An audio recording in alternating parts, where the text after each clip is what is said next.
Hello, my name is Beate Gillette. I'm the founder and the creator of the Women's Code and also the author of the #1 best-selling book, Happy Woman, Happy World. Today I want to share a few thoughts about overcoming bias. Everybody has bias.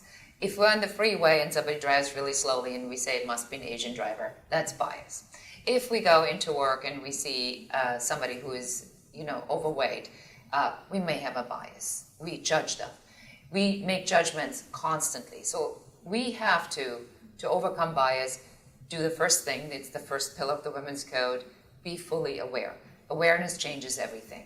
So if you know and you kind of catch yourself in the thought process of where you say, well, what am I really thinking, or what am I saying, or is it even true? That's the first step. Overcoming bias always starts with awareness. So if I know that I'm doing it, then I can actually do something about it.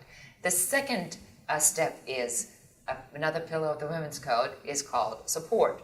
So we are all people, okay? So we are all having problems on whether we are women and we have a bias for being a woman, on whether we are men, and a lot of men have complained that now with all this movement toward women and all the sexism that we're talking about and all the things that men have done wrong, that men almost feel like there's a movement against men out there. So they're feeling that there's some bias.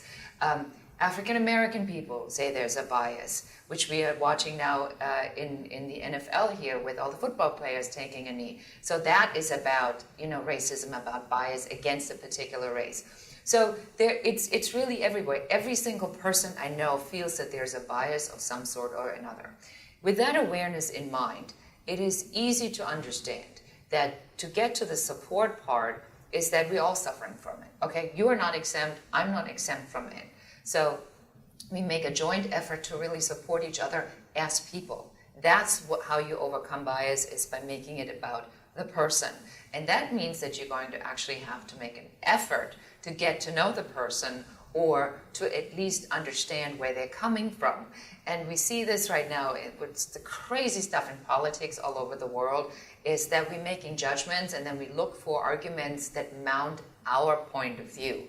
You overcome bias by actively looking for a different point of view, and then perhaps, see if you can find something in there that might be part of the truth. Because if this is my opinion and this is the other opinion, the truth probably lies somewhere in the middle. That's how we get to the third pillar of the Women's Code, which is collaboration.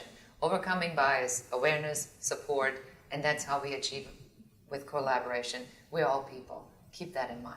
Thank you.